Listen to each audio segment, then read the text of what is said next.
So today I have scoured the internet and I have come across 3 of the absolute weirdest and most bizarre human rituals. Disclaimer, for anyone out there who may need to hear this, these are all my opinions in this video, and if there's something that you don't like, well, that's how opinions work, right? Some people agree, some people don't. Get over it. Let's get into the video.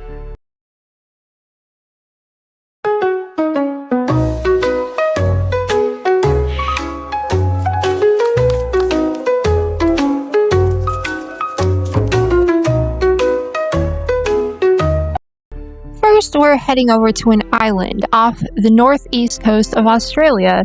It's between Australia and Fiji. Anywho, it's called Pentecost Island. Here we will find the amazing practice of land diving.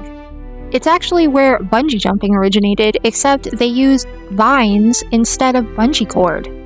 Yes, as crazy as that sounds, the people on this island actually trust one another to choose the correct length of vines just by eyeballing it. So the goal is to get your shoulders to make contact with the earth just below the tower. The towers can be like 98 feet tall, by the way, and if the vines are too short, you swing back into the tower.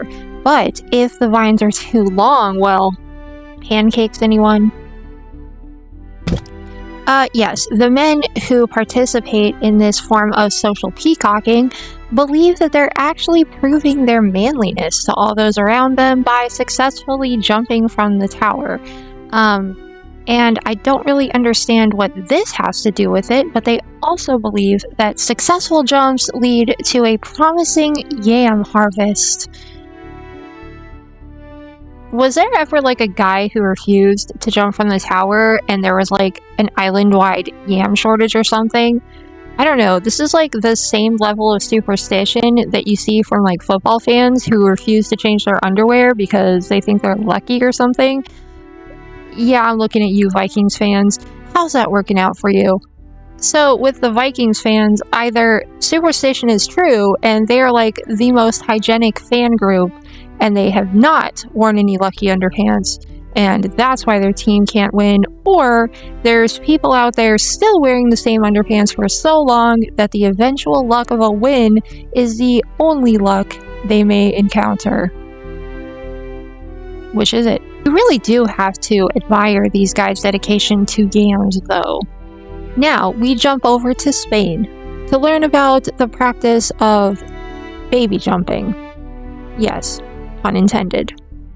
It's a 4-day festival that takes place here, which is a small town in Spain that I have absolutely no idea how to pronounce and won't even try.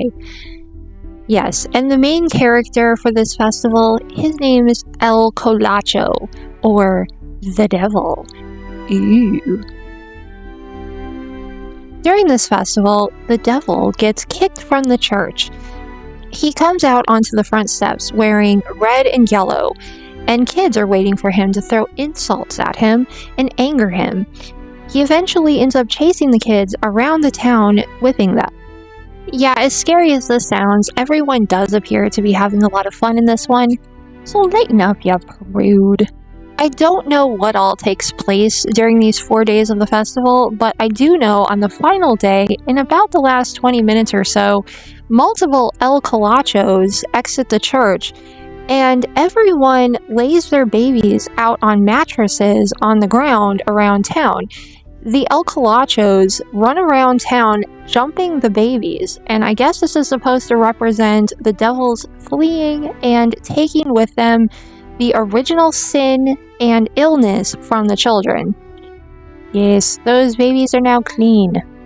And last, we look at a ritual that comes to us all the way from Brazil. It's called the Bullet Ant Initiation, and yes, it is as crazy as it sounds. The men in, this tribe collect bullet ants from the Amazon rainforest and place them in a homemade chloroform of sorts to knock them out. Then they individually poke the ants into these woven mittens.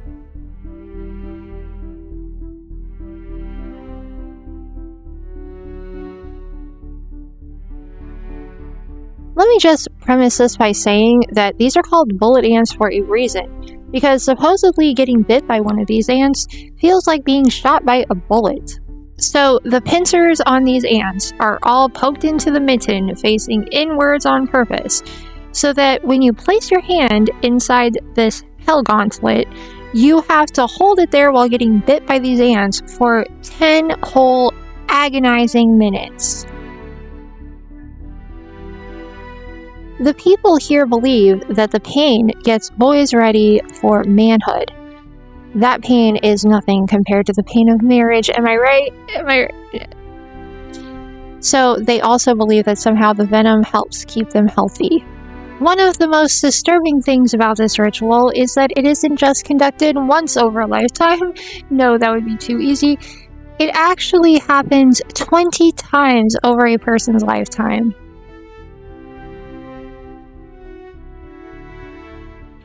I personally think one is too many, but hey, that's just a theory. This isn't that channel? I really need to get an outro. Subscribe and smack that ding-a-ling if you want more.